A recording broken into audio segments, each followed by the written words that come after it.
Sino yun? Hello. Kuya daw. Gigi. Hi, G. Hello. Wala na, parang Tito Junior. Wakay buhok. Wakay buhok daw. Parang buhok, oh.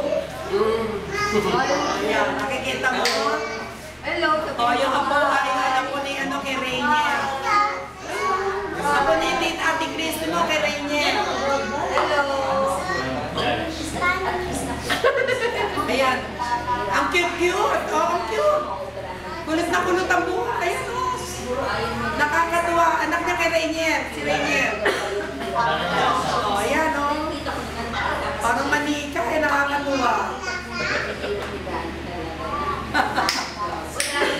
Sabi kay Junior. Ang dami na nga po. Ang dami na. Sino yan, Lolo?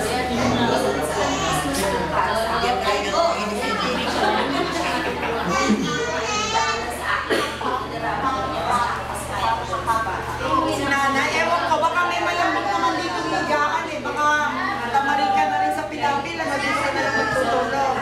Bukas na lang ikaw, ano, kung gusto mo magpahinga.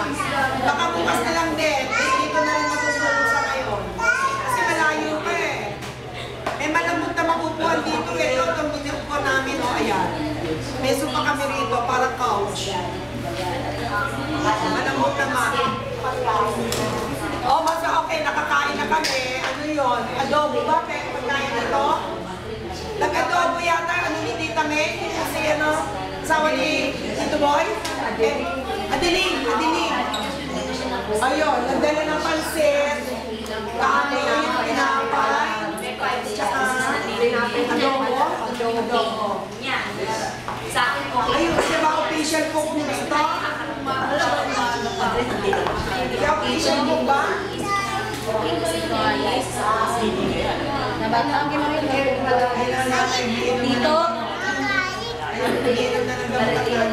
Chacha ka daw. Chacha. Chacha.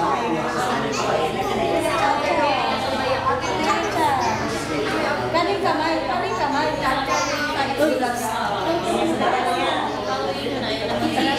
May raya. Pasong-pasong. Kaya tawagan mo. Oy, gusto na yung tita mo sa mo. Yung address daw ng tita Valencio kasi hinahanap siya. Sabi niya. Ay, wala. Wala. Hindi ba tita Valencio kasi nakasabi? Kanina pa tawag ng tawag. Ano gagawin ko? Si Terry pala yun. Nakausap ko kaya niya marami. First night man lang, magkasama-sama pa. Pero alam niya na po ba? Nakausap niya na po ba sila? Kasi, sa mga dito sa puno, Oo, kasi alam niya si Boy Fernando pag-gabi. Oo nga eh. Nag-isama namin. Eh, kamusta na siya ngayon? Punta ko. Magaling na niya.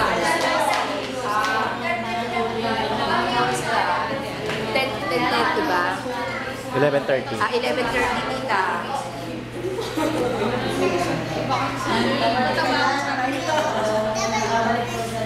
kaya na pala